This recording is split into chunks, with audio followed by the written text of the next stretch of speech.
Hi. Is this Jimmy Pearson? No, my name is Jimmy Greyhawk. My wife Connie kept her maiden name Pearson. Well, this is Dr. Sahid Alvari. 6 months ago, your wife and I had an affair here at the hospital. What? Is this a joke? No, she was one fine piece of ass. Look, I don't have time. The reason I'm calling is I'm about to go back to Saudi Arabia, and about 2 months ago, your wife left me for a new doctor, Gregory Zender. I hope you're not a weak cuckold and get your revenge. Wait a minute. How do I know you're telling the truth? Well, if you get to storeroom 506 at the hospital in the next 15 minutes, you can probably catch her and Gregory doing it. Sorry, my plane's about to land. Good luck, Cook. Jimmy was in shock. His beloved wife, the mother of his daughter, was having sex with other men? It was too hard for him to believe. He was a slow man. His first thought was how to prove or disprove what he had heard. And then it occurred to him, Jerry. He was Jimmy's neighbor who worked as a security guard at the hospital where his wife, a nurse, also worked. He called Jerry on his cell phone.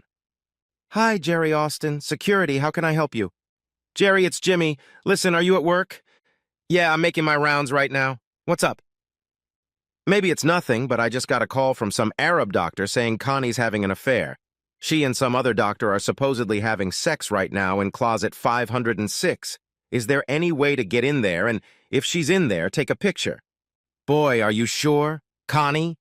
No, I'm not sure. That's why I need you to find out. Please, I need this favor. No problem, I definitely owe you for all the carpentry work you've done for me. I'm not far away now. I'll let you know if I see anything and send you pictures if I do. I really hope that's not true. You and Maddie deserve better. Thank you. While Jimmy waited, he tried to figure out what was going on. He devoted his life to his wife and 10-year-old daughter. The house they lived in had been built mostly with his own hands in 3 years. Everything was built the way his wife wanted it. As far as he knew, Connie was happy. Then he thought about the last 6 months. His wife had started working longer hours and staying overnight when she only had a few hours between shifts. Their sex life had suffered, as he'd expected given her work schedule, but she hadn't complained about anything and seemed to enjoy their sex as much as ever.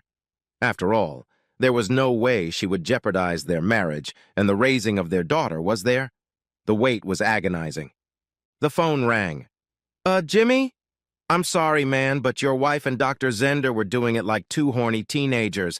I got pictures and video to send you. I don't think they noticed me. I'm sorry. If you want me to do anything else for you, let me know. After watching the video and seeing his wife willingly having sex, Jimmy cried for one of the few times in his life. Dad? Maddie, what are you doing in there? Come back to bed, sweetie. It's okay. I heard the phone ringing and then I heard you crying. What's the matter? I'm 10 years old. I'm not a child. I need to know. Maddie was mature beyond her years. Jimmy found it hard to deny her anything because she always seemed to do the right thing. Upon reflection, he realized that this situation was affecting her as much as it was affecting him.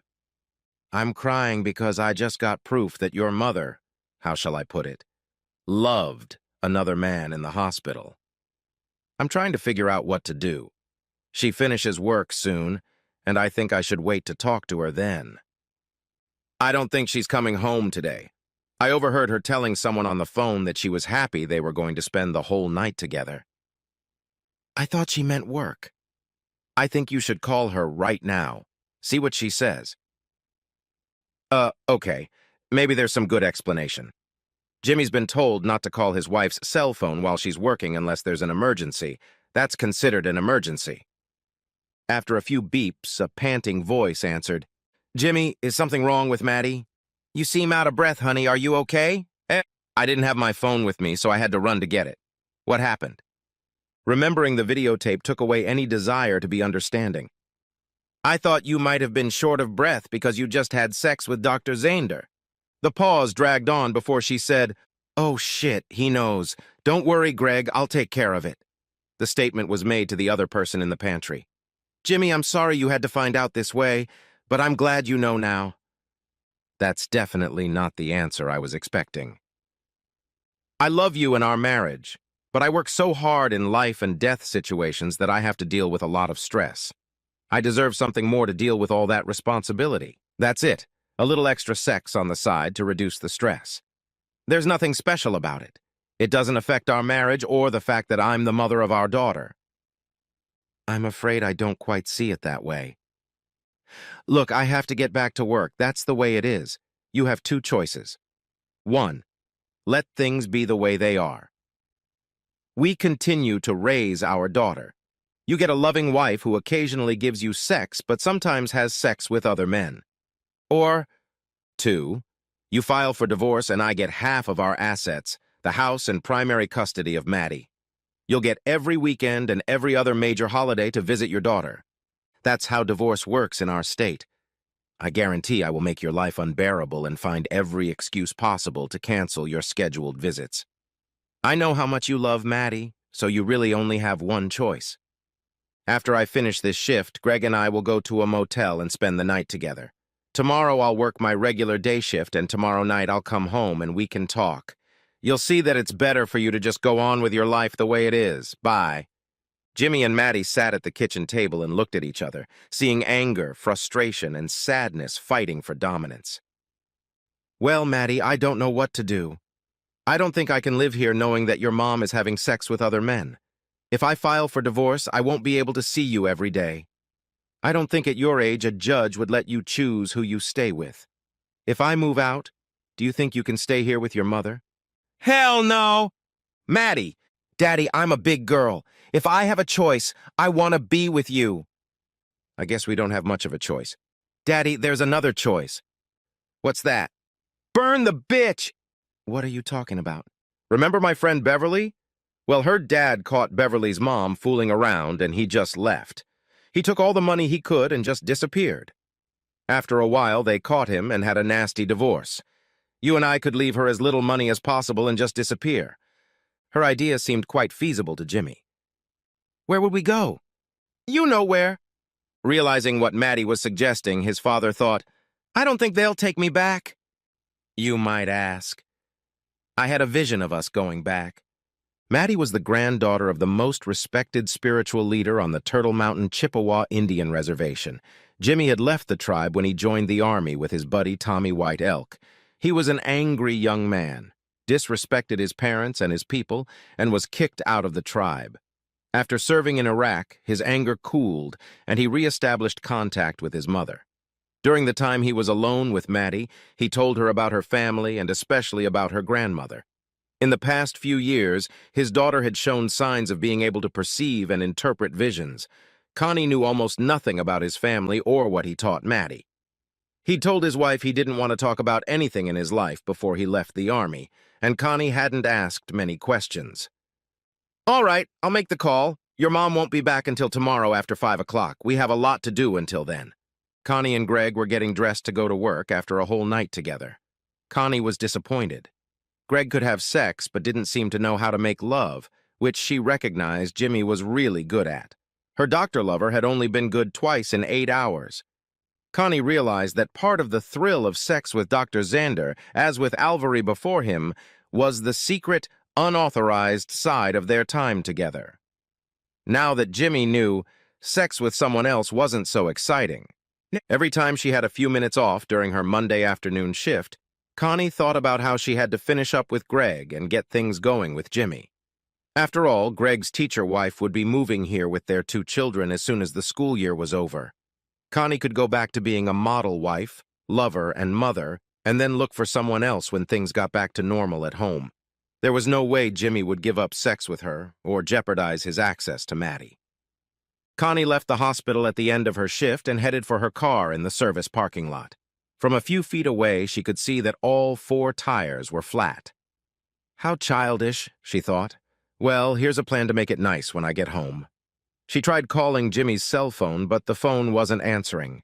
She asked one of her coworkers to lend her the phone. Connie's call to her husband's cell phone caused her to get the message, "Service at this number is no longer available." So, he wanted to play nasty. Well, so could she. The threat of divorce alone might get him back on track, but she'd have to see him grovel. She used the phone again to hail a cab. On the way home, she pondered various ways to punish Jimmy other than sticking a scalpel to his balls. Turning into her neighborhood, Connie noticed a column of smoke, followed by fire trucks and police cars. It looked like one of our neighbors had a fire. The closer the cab pulled up, the clearer she realized that it wasn't her neighbor's house on fire, it was hers. Connie jumped out of the cab, telling him to wait. As she rushed toward the house, the fire chief ordered her to stay away. "But this is my house. Where are my husband and daughter? Are they okay?" "I think they're fine.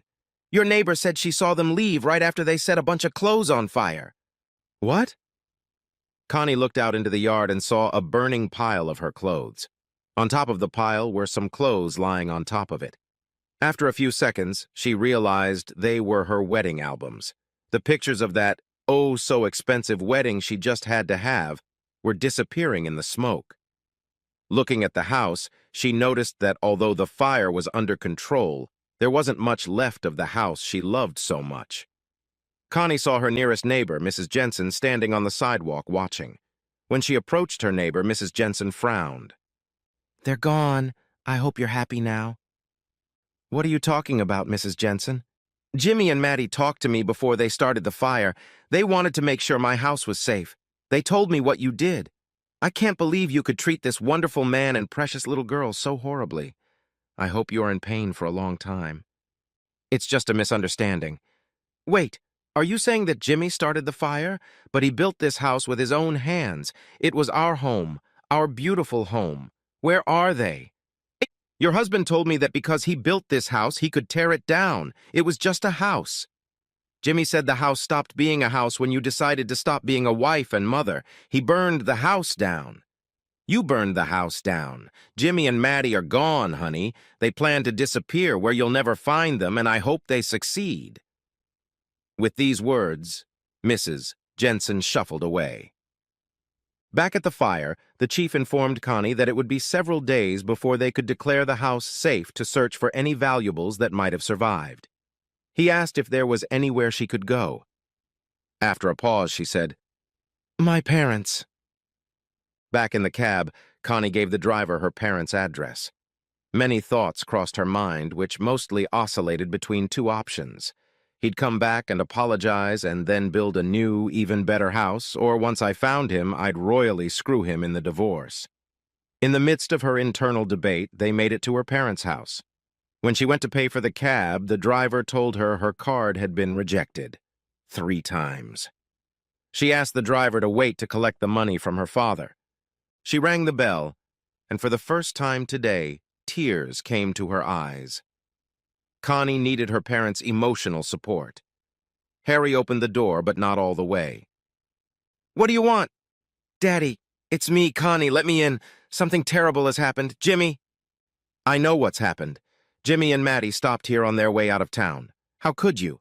I loved him like the son I never had. She's our only granddaughter. We raised you better than, I'm afraid we can no longer consider you our daughter." "Dad, what are you talking about? It's just a misunderstanding. Jimmy will come back and I'll straighten it out. Let me talk to Mom." "A misunderstanding? Is that what you kids call it now? How can you misunderstand someone else's man and not your husband? How can you misunderstand another man's thing in your mouth? I've seen the pictures." "Does he has pictures? Oh my God! Where's Mom? I need to explain this to her." The door didn't open any wider. "Your mother's in bed. The doctor had to prescribe a sedative. We're lucky she didn't have a heart attack when she saw the pictures." "Jimmy showed your mom the pictures?" "How could he?" "He didn't want to, but your mother said she would never believe her daughter could do something so vile, so against what she had taught her, so against what her religion taught her. So I held out the pictures to her, and as soon as she saw them, she fainted. She doesn't want to see you any time soon, if ever." The door closed. She didn't have the courage to ask for money for a cab. Connie walked back to the cab in tears. "Where to now?" he asked. "It must be somewhere to get money." Connie decided that her credit card was no good either. After a little thought, she gave the driver her little sister's address. Connie didn't have a good relationship with Leslie, but her sister was a good aunt to Maddie. Leslie had gotten a reputation as a slut back in high school and had fallen out of favor with her parents. Connie wasn't sure what kind of welcome she would get. but Leslie was her only family. This time the door swung open wide. Leslie had an understanding smile on her face. Good, good. I've been waiting for you. Dad must have called you. No, Jimmy and Maddie stopped by on their way here. I figured Mom and Dad might not be receptive to their daughter's cheating, since they're still not too happy with their slut daughter. Before we go in, can I ask you a big favor? Actually, 2 favors. There's something wrong with my credit card and I need to pay for a cab. And then can I stay with you for a while? Jimmy burned down our house. After a brief mental deliberation, Lisa relented. Okay, I guess I owe you one. Thanks. After paying the cabbie and settling down on the couch in her sister's living room, Connie asked, What did you mean when you said you owed me? I don't remember lending you anything lately. You haven't. I grew up in the shadow of Miss Goody Two-Shoes and her high grades, perfect looks, and noble career. You made me sick. I was compared to you all the time, and I couldn't handle it. I became a failure, but it made me different from you, which is what I thought I wanted. Now you've made me the good daughter. Everybody loves Jimmy. How many times has he volunteered to use his carpentry skills to help one of your neighbors, some missionary group? This house was a shrine to you, and what did you do? You're slinging mud at it. My niece was the most fantastic kid I ever knew. I'm gonna miss her so much. You had the most loving, devoted, caring, patient husband, and you reward him by ripping his heart out and stomping on it. I'll tell you what, if Jimmy comes back, I will beg him to be with me. As much as I like a variety of lovers, I would give my life and be the most devoted lover or wife the world has ever seen. You are a stupid, selfish, arrogant bitch, and I hope you suffer as much as he does. Don't be so subtle about your feelings for me, Connie said sarcastically. You don't understand the pressure I've been under, how the stress wore me down. I was needy and I deserved to be rewarded, so I got a little extra sex. Nothing important. Jimmy blew the whole thing out of proportion. He overreacted and he's gonna pay. You need to see a therapist. The planet you live on is a few million light years away from the planet the rest of us live on. There's no way to forgive what you did. It was just sex. It was betrayal. Besides, you told him he had to accept being a cuckold or you would keep him away from your daughter. No real man would put up with what you're doing. And Jimmy's a real man. You can stay here for a while so I can enjoy your misery. Well, at least there's nothing more he can do now. I, however, can fight back. He took my daughter without my permission, and that's kidnapping. He'll have to deal with the law. We'll see how he likes the bunkmates he gets in prison. Connie spent a restless night at her sister's house. The next day, she left work to try to get her life in order. She found that everything that had been in both their names was now in her name only. Their joint checking account, mortgage, her car loan, credit card, cell phone, etc. At least half of their joint assets had been transferred to her personal savings account, so she had the funds to find a place and start changing her clothes and personal belongings. Toward the end of the day, she called the insurance company to report the fire and find out what she needed to do to recover her losses. She was surprised to find that Jimmy had canceled the homeowner's insurance for the fire. There would be no insurance for the house. All Connie had was the lot on which the burned house stood. At least the house was paid off, so she didn't have to worry about paying a mortgage on a house that no longer existed. It seemed like every few minutes she learned about something else she was solely responsible for. She wasn't used to dealing with such minor issues. Jimmy took care of those details. Connie began to realize how much Jimmy had contributed to their life together. Connie realized that she had confused a missing persons report with a report of a minor kidnapping. While a missing person report could not be reported until 48 hours after they left, a kidnapping report could be reported immediately. She went to the police station. The sergeant on duty was very attentive when she said she wanted to report a kidnapping. Who's been kidnapped? My 10-year-old daughter, Maddie. Madeline Ray Pearson. So you're the mother? Yeah, Connie Pearson. Is there a father? Yeah, Jimmy Greyhawk. He's the one who kidnapped her. The sergeant's demeanor changed quickly. Jimmy Greyhawk, the carpenter? So this is a custody dispute, part of the divorce? No. He just took her and left.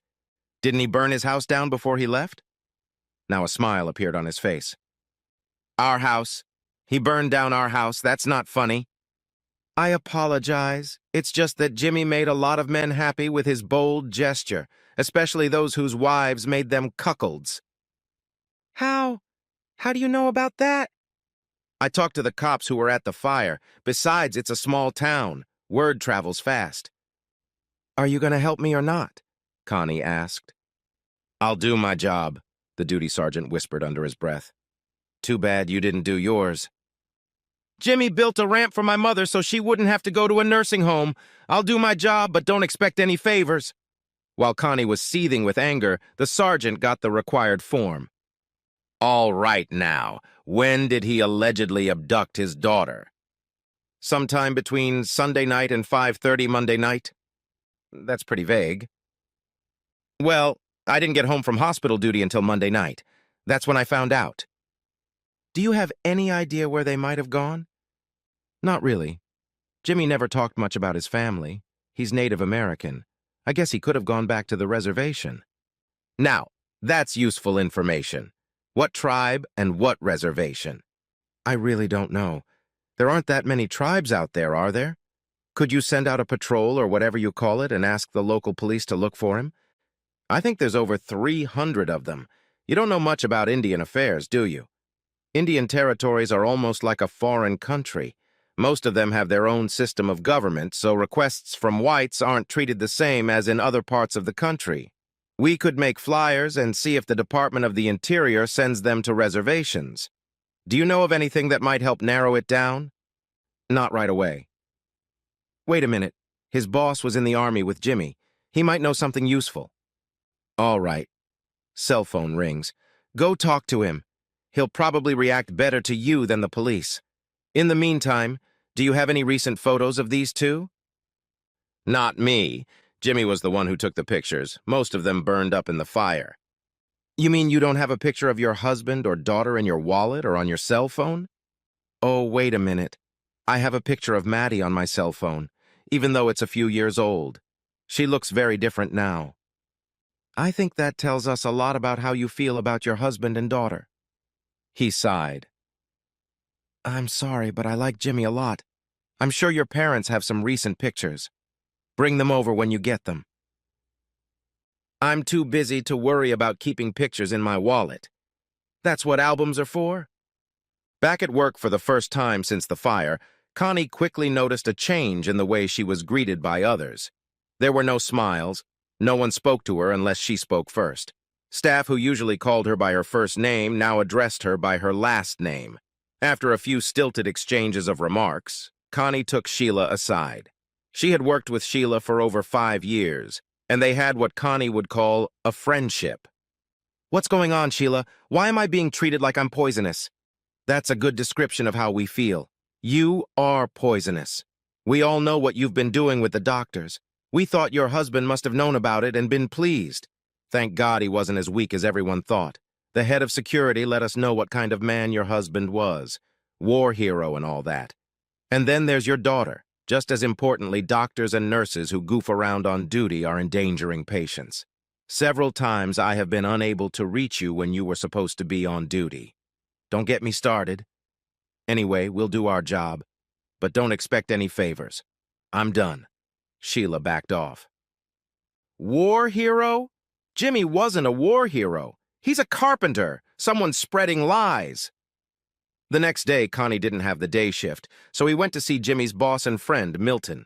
Connie pulled into the construction company parking lot and saw a spot in front of the office sign. As she entered the building, she walked up to the counter where Jimmy's boss was standing. Hi, Milton. Is Jimmy working today? The construction boss answered. No, he came in and quit on Monday. If he wasn't such a good buddy, I would have blown him off for leaving without notice. After what he told me about what you did, I not only understand but support him 110%.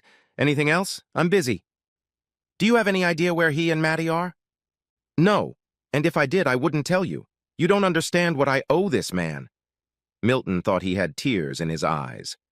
Somebody said he was a war hero. Wasn't he just a simple carpenter in the army? That was his story to keep people at home from worrying, Milton said with a chuckle. He was on a reconnaissance team. Since he was a Native American, they considered him a scout. His job was to lead any missions. Jimmy was the first to get fire. Whatever guardian angel was watching over him must have been working double shifts. I can't tell you how many times he was in battles and came out of there without a scratch. He saved my ass a few times. Did you know he earned both a bronze and silver star? He didn't tell me anything about that, Connie insisted after a pause. You mentioned that he's Native American. Do you know what tribe or reservation he's from? Again, I don't know. I won't tell you. The only person he talked to about Indian affairs was his best buddy, Tommy White Elk. Where can I find him? Probably up in the great hunting ground in the sky. Tommy was killed just before he and Jimmy were supposed to go home, but it wasn't Jimmy's fault. He dragged Tommy's wounded body through the crossfire and then went back for the other two. Tommy was already too far gone by the time they took him away. That's what Jimmy got the silver star for. Now I really have to go. Connie thought, great, now I'll know I cheated on a war hero. I'd better not say, at least it can't get any worse. Why didn't he ever tell me about his life before he left the army? I wish he was here to ask him. Damn, I was such a fool. The next day, when Connie reported for work, she and Dr. Zander were called into the administrator's office. They said nothing to each other, deciding that the conference would not be good for them. Mr. Chambliss greeted them briefly. It has come to my attention that you two have had sexual relations on hospital grounds during working hours. Apparently, I am the last person in the hospital to know about this. When I first heard about it, I was inclined to place a letter of reprimand in your professional files. After calls from all the hospital board members asking what I was going to do about the situation, it became clear that if I didn't fire you, I was going to be fired. In fact, my job is still in jeopardy thanks to you. Therefore, you both terminate your employment immediately. Security guards are waiting outside my door and will take you to your lockers to collect your personal belongings. In addition, you will both report to your profession's licensing board. Based on previous similar cases, I think your licenses will be suspended for at least 1 year. I hope the sex was good enough to make up for the shame and humiliation, not to mention the loss of income you've both blamed on yourselves. Now get the hell out of my office. As they were leaving, Gregory approached Connie. Your asshole husband sent a letter and pictures to my wife. Thanks a lot, bitch. I never want to see you again. By the way, you may have a great body, but the sex wasn't that good. After emptying her locker, Connie sighed. No job, no home, no husband, no daughter, no friends, no family support to speak of. All I have is myself. What am I supposed to do now? Jimmy and Maddie. Hello, Turtle Mountain Preserve. Hello, may I speak to Hank Garcia, please? Wait a minute, who's calling? Maybe it's better if I don't tell you. Okay. I'll see if he answers the phone. A good minute or two of silence on the phone. It's Hank Garcia. Tell me who it is or the call ends now. Hank, it's Jimmy Greyhawk. I want to come back. You got a lot of nerve calling here. You're not welcome here. Wait, don't hang up. I've got Cloud Girl's granddaughter with me. After a few seconds on hold, Hank continued. How old is she? Does she have any powers? Maddie is 10 years old, and she started having visions a couple years ago. She was the one who saw us coming back. You know very few people would take you back. I know, but I've changed. I was a defiant, immature, foolish fool who disowned my family and my people. I can only beg the tribe for forgiveness. I'll be honest with you, Hank replied. If you didn't have the Cloudbearer's granddaughter, I wouldn't even bring up your return to the council. There's still no guarantee that they'll even agree to accept you, as you said. Her name? Maddie. It's short for Madeline. My mother, Cloud Woman, foresaw that I would have a daughter, and she helped me overcome my unreasonable hatred for my family and my people. She knew she would not be here to teach her granddaughter, so she told me something I could do before I brought her back to be trained by the elders. She is young but very mature for her age. I can talk to the council, Hank suggested. Can you be here the day after tomorrow? 7 p.m.? What's your number so I can tell for sure if you're coming or not? We're on the road heading north now. We should be there by then. After giving Hank his number, Jimmy hung up. Maddie tried to reassure her father. Don't worry, Daddy. Cloud Woman will be with us. Jimmy got the call, and the council agreed to meet with them soon. The elders, who remembered Cloud Woman, were persuasive enough to at least let Jimmy argue his case before the council. Jimmy and Maddie met with the Turtle Mountain Council. It was Maddie who caught the men's attention. Questions poured in. What powers have you experienced? Are you willing to learn from a witch doctor, even if it means you have to part with your father? Prove to us that you have the power of vision? Maddie was confused by these questions and gave short, honest answers. She admitted that she could not provide proof of any skills. She was thanked and released. The healer, Little Dove, who had spoken to Maddie before the council meeting, came in. "What do you think of the abilities a little girl might have?" one of the council members asked. "Cloud Woman has been my spirit guide, and I have felt her presence many times. Her spirit is strong in her granddaughter, but there is too much of the white man in her now. It will take a lot of work to see if she can be a strong connection to the spirit world." "Do you think we should let her stay?" "Definitely. I would welcome the challenge of teaching, and she seems very eager to learn. However, she has made it clear that she and her father have made a package deal. You have to accept both into the tribe, or she won't stay." After the healer left, the council members were in complete agreement that the girl would stay, but were still reluctant to let Jimmy stay. Unable to come to a consensus, the council asked Hank's opinion. Hank suggested that they both stay, but on the condition that Jimmy make some sort of apologetic gesture toward the tribe. If it turned out that Maddie had no ability, they should both be sent away. Jimmy thought long and hard about what kind of apologetic gesture would suffice. He knew how to do carpentry, so he looked to see if the tribe needed anything built. He noticed that the medical clinic was in poor condition. The building was old, dirty, and the plaster was crumbling off the walls. If people didn't get sick before they went there, they would probably catch something there. The new clinic building would be his gesture. The woman who taught Maddie joined his daughter in choosing the best place to heal. Then the council would have to approve. All that needed to be done now was to build it, on his own. Jimmy drew up a plan. It wasn't hard since he had done most of the work to build the clinic in Nicaragua during his business trip. This time he had to buy all the materials himself. Then he had to build the clinic. The tribe had to watch Jimmy build the clinic. He didn't ask for help. No one offered to help. It took months to build it, but it was built right. There was a blessing ceremony. From that point on, Jimmy was conditionally allowed to return to the tribe, but he was still on probation. Not everyone agreed with the decision to let him return. One night, Jimmy was captured as he was returning to where he and Maddie were staying. He was stripped and whipped with green branches from a bush with large thorns. Now, not only would they hurt, the scars would stay forever. They wanted Jimmy to realize that the punishment for betraying the tribe would last forever. Jimmy didn't cry the whole time. He waddled back to the house where Maddie put ointment on his wounds. Maddie wanted revenge, but her father said what they did was necessary to make some people believe he had been punished enough. Several years passed. Jimmy found carpentry work in the nearby oil fields and in town. He traveled daily to work with several other men from the tribe. It was good money. During this time, flyers appeared with old pictures of Jimmy and Maddie saying they were missing. It didn't say anything about kidnapping. Then one day, flyers appeared that mentioned a $5,000 reward. Jimmy knew there were plenty of people on the reservation who would probably turn him in for a lot less money. Although Maddie no longer looked like her old picture, Jimmy still did. Maddie had gotten a tan and seemed to have transformed into a beautiful 14-year-old girl. She had been chosen to help sell authentic local jewelry to tourists, casino players. No one, it seemed, could refuse her.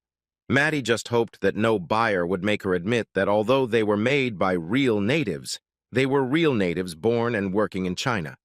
One day, Maddie came to her father and reported, "I had a vision that Mommy was coming." Jimmy knew that sooner or later the time would come when he would have to deal with Connie and her probable desire to take Maddie. His emotions were mixed and strong. "What do you think we should do, Cloud Woman?" Maddie's vision abilities grew quickly under the tribe's tutelage and allowed her to take the same name as her grandmother. A very great honor. "It's time to deal with this," Maddie said. "I want to see her. You have to see her. The next week, Maddie was selling jewelry to a group of tourists who had recently gotten off a tour bus. She saw a blonde-haired woman looking around the gift shop and immediately knew who it was. Maddie approached the woman and asked, "Don't you love the craftsmanship of these necklaces? They would hang wonderfully around the neck of such a pretty woman." The woman turned to the teenage girl and felt her heart tingle. Something about this girl reminded her of Maddie, but she was taller, tan, and with completely different hair. Still, "Would you smile at me, princess?" Maddie smiled, showing beautiful white teeth. Connie sighed. The Maddie she remembered had a big gap between her front teeth. This girl had perfect teeth. Connie was disappointed. "Yes, I would like to buy the necklace." While she and Maddie were exchanging lines, Connie heard someone's voice behind her. "Hello, Connie. It was a long time ago."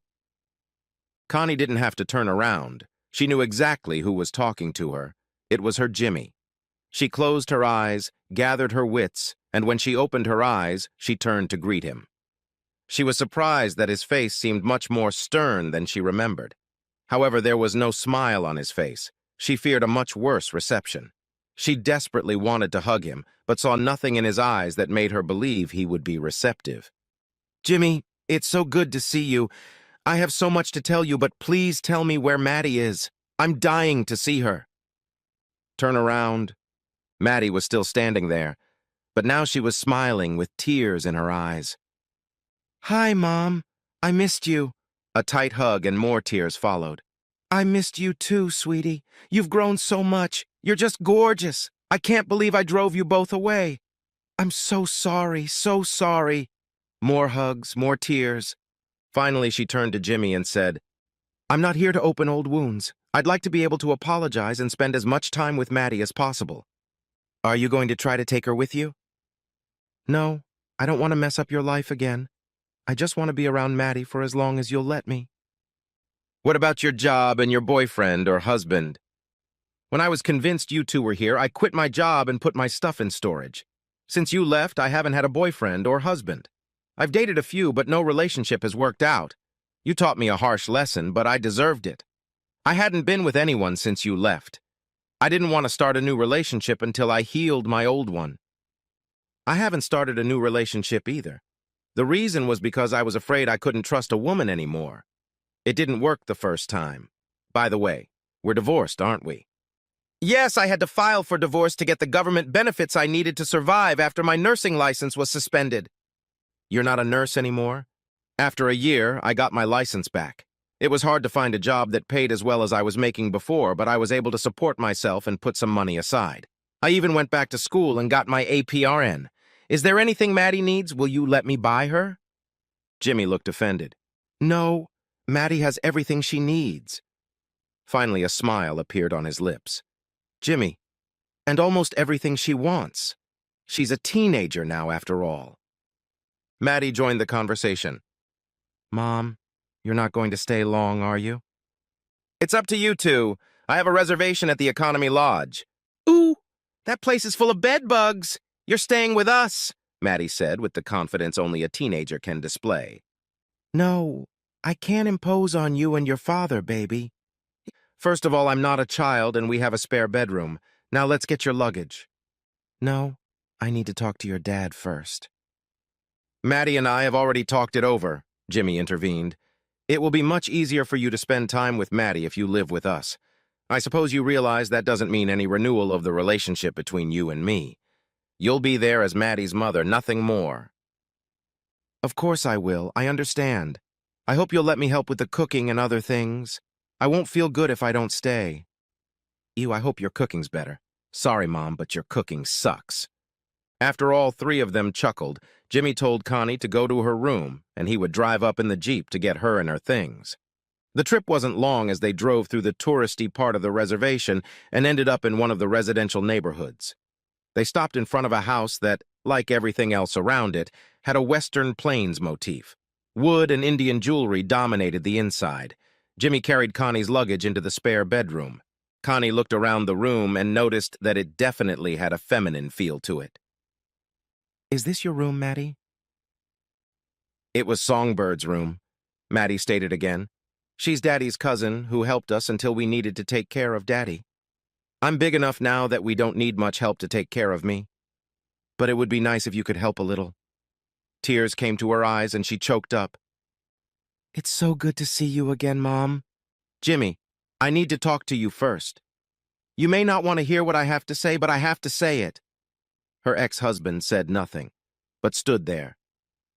I denied for a long time that I had done anything wrong, even though everyone, and I mean everyone, was telling me that I had screwed up big time. It wasn't until my mom finally spoke to me that it hit me. Seeing the tears and suffering I put her, my own daughter, through, and being the reason she couldn't see her only granddaughter. Finally, I couldn't take it anymore. I went to a therapist and began to become what I hope is a better person. I know these are just words, but I hope you can see enough change in me to allow me to recognize my daughter again. I can never hope that you will forgive me, and I am willing to live with that. I messed up my life and my family's life. I deserve all the punishment you've given me and more. All I can say right now is I'm sorry. Jimmy remained standing without any expression on his face. Mentally, he said to himself, she's right about one thing. They're just words. Maddie wants her here, so I'll put up with Connie as long as I can. Weeks went by, and a routine reigned in the house that seemed to suit everyone. Connie did most of the chores around the house and spent a lot of time getting to know Maddie and learning a lot about the tribe. Connie was careful not to show Jimmy intimate parts of her body or make any attempts that he might consider flirting. Conversations at the dinner table were comparable to those from their past lives, although Connie's schedule as a nurse in their past lives often prevented them all from being together. One evening, Connie asked Jimmy if they could talk. I've been here for a few weeks now, and I've enjoyed every minute I've spent with you and Maddie. I think it's time we talked about where we're going next. You're not going to take Maddie back to where we came from, Jimmy asked angrily. I'm not going to. Hell no, Jimmy. That's not what I'm saying at all. I don't want to leave with Maddie. That's not the problem. I mean, I can't keep living off the two of you. I think I need a job first. I talked to the people at the reservation clinic, and they offered me a job. Long hours and low pay. How could I refuse? Connie tried to liven up the conversation. It's time to talk about whether I should get my own place. Don't you like it here? I like it here. I just don't know if you like my presence or not. We both probably have good and bad memories of when we were married, but watching you, I never could figure out if you wanted me to stay here. Sometimes you look happy, and sometimes you look like a man who is ready to burn down the house he built with his own hands. I'm asking you, what do you think would be best? Jimmy didn't allow himself to think about the future. He took every moment by itself. His heart was safe from ever trusting her again. However, Connie seemed to have really changed and was just as good or even better than when they first got married. I think I need to think about this some more. Maybe it would be easier for you to make a decision if I wasn't here. There's a room for rent in Montana that I can afford, and it's not that far away. I'll move my stuff there tomorrow. Whatever you decide, I want you to know that I will always be grateful to you and Maddie for letting me be a part of your life again, even though I can't say I'm entitled to it. Later that night, Connie woke up to the sound of crying. Ignoring the fact that she was only wearing a small nightgown, she rushed to Maddie's room. Opening the door, she saw her daughter sound asleep. Turning around, she realized that the crying was coming from Jimmy's bedroom. Connie cautiously approached his door. The door opened quietly, and she saw Jimmy sitting on the edge of the bed in just his underwear with his arms around his head and sobbing. She went over and sat down next to him and cried too. Jimmy, what's the matter, honey? Is there anything I can do? Is my being here just making things worse? Connie ran her hand down his back and felt the many scars she still hadn't seen. Oh my God, Jimmy, what happened? It was part of what I had to go through to regain the favor of the tribe. That's awful. This is all my fault. None of this would have happened if I'd just been faithful. I thought I suffered a lot, but I was never physically punished. I'm sorry, baby. Please tell me what I can do to make things better. After taking a few deep breaths to pull himself together, Jimmy spat out, I don't deserve this. You're not staying here. I can't take it anymore. It's just too hard. I'm sorry. I've hurt you in ways I never imagined. I'm such a fool. I'll leave first thing in the morning. I'm so sorry. She got up to go back to her room. Jimmy grabbed her arm. My problem is that I can't be around you right now without wanting to be with you like when we were married. You are so beautiful. And I keep thinking about the times we made love, just sitting and holding each other. My heart literally hurts when I see you. The part of me that hated you for betraying our family is slowly being eaten away. I know that's not why you came here, so I think it would be best if you came home. I couldn't stand knowing you were around and not just gone from this house. I promise Maddie can come for a long visit, and you'll be welcome here anytime you want. Connie cried too, and gathering her courage, said, Jimmy, I wasn't sure what I wanted from you when I came here. I couldn't believe you could ever forgive me. I prayed for a long time that you and Maddie would give me another chance. I want to stay. I want with all my heart to be your wife again, and I promise never to give you reason to doubt my love and devotion ever again. If you want me to go, I will go. But that's not what I want to do. Jimmy remained silent. Connie moved from hugging to kissing, trying to see as much of his scars as she could. Finally, she reached his face and took his head in her hands. Her touch and kisses were better than what he remembered. He surrendered and responded to the kisses passionately. The couple hugged, cried, laughed, and kissed for several minutes. A new routine began. Jimmy continued to work as a carpenter, and Connie worked hard because of the limited nursing staff. Remarriage was out of the question. Separate bank accounts were maintained, and Connie paid her share. Although she and Jimmy slept together again, she used the guest bedroom on those nights when she got home so late and so tired. It was the easiest thing to do. Maddie went to school and continued to work with her spirit guide. In a way, it felt like the old days were back, just with a Native American background. That should have been a clue. The old bad habits came back like the old good ones. One day, Jimmy came home early because the weather was bad and no indoor carpentry was needed. He was there to greet Maddie when she got home. Hey, Maddie, you're a little late, aren't you? Did you stop anywhere? Yeah, Dad, we need to talk. I don't like the sound of that. Boy trouble? No, woman trouble. And then Jimmy's first thought was that she was going to declare herself a lesbian, but he quickly dismissed the thought. She talked too much about boys. What or who do you mean? It was Mom again. Terror stabbed Jimmy painfully in the heart. No, not again. Did you see something in the vision? No, this time with my own eyes. I stopped by the clinic to see Mom for a minute and saw her leaving the room with Dr. Patel. He had forgotten to zipper up his zipper, and Mom was wiping something off her mouth. I went to the front door, opened it, but didn't come out. I acted like I had just walked in. Mom said hello to me, and we talked for a bit. She looked guilty as hell. We said goodbye, and I pretended to leave again. I was standing just outside her office door when she said to Dr. Patel, "We have to be more careful." I heard them kissing before I left. Jimmy withdrew into himself, as he often did in stressful situations. Maddie changed the subject. Talking about visions makes me lose my strength. It seems puberty can mess them up. My spirit guide warned me about that. Soon I'll be useless to the tribe. You know, some of the council members will want to kick us out. I've enjoyed our time here, but I think we can leave without feeling guilty. I've made some good friends, but you're the only one I can't lose. So you think it's time to leave again? Absolutely. Where to this time?